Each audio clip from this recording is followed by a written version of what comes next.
দক্ষিণ আফ্রিকার দেশ জিম্বাবুয়ে। দেশটি কয়েক দশকের মধ্যে সবচেয়ে তীব্র খরার মুখোমুখি হয়েছে। বৃষ্টিপাতের অভাবের কারণে কৃষি উৎপাদন কমে গেছে, নদী নালা শুকিয়ে গেছে এবং ভূগর্ভস্থ পানির স্তর নেমে গেছে, যা সরাসরি ফসল উৎপাদন এবং গবাদি পশু পালনকে প্রভাবিত করেছে।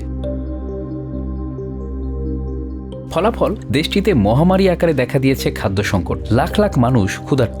এই সংকট থেকে উত্তরণে দেশটির সরকার 200টি হাতি জবাইয়ের পরিকল্পনা করেছে, যে মাংস সাধারণ মানুষের মাঝে বিলিয়ে দেওয়া হবে। 1988 সালের পর এই প্রথমবার এত বড় আকারে হাতি জবাইয়ের সিদ্ধান্ত নেওয়া হয়েছে।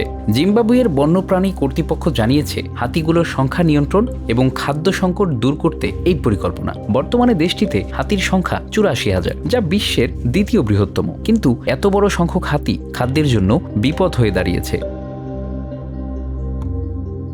শুধু জিম্বাবুয়েই নয়, নামিবিয়াও চলতি মাসের শুরুতে 7 শতাধিক প্রাণী জবাইয়ের সিদ্ধান্ত নিয়েছে। এতে রয়েছে হাতি, জলহস্তী এবং জেব্রা। উদ্দেশ্য, ক্ষুধার্ত মানুষের জন্য খাবার সরবরাহ।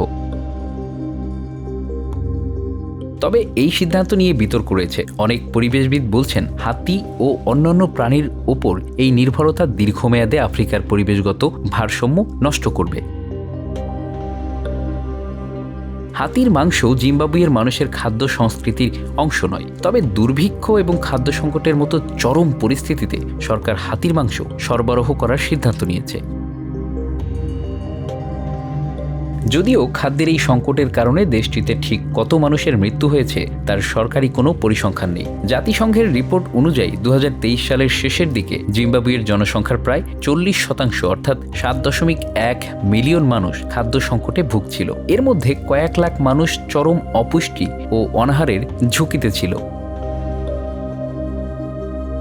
সংশ্লিষ্ট দপ্তরগুলোতে বলছে, দুর্ভিক্ষ বা খাদ্য সংকটের কারণে মৃত্যুর পরিসংখ্যান সরাসরি জানানো কঠিন, কারণ অনাহার থেকে সৃষ্ট রোগ এবং দুর্বলতার কারণে মৃত্যুর কারণগুলো সাধারণত সংজ্ঞায়িত করা হয় না। তবে অতীতে অনাহার এবং অপুষ্টিজনিত কারণে উল্লেখযোগ্য সংখ্যক মানুষের মৃত্যু হয়েছে।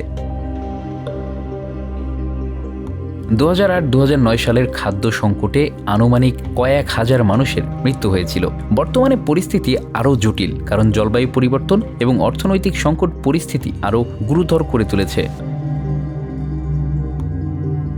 Bangla affairs news desk.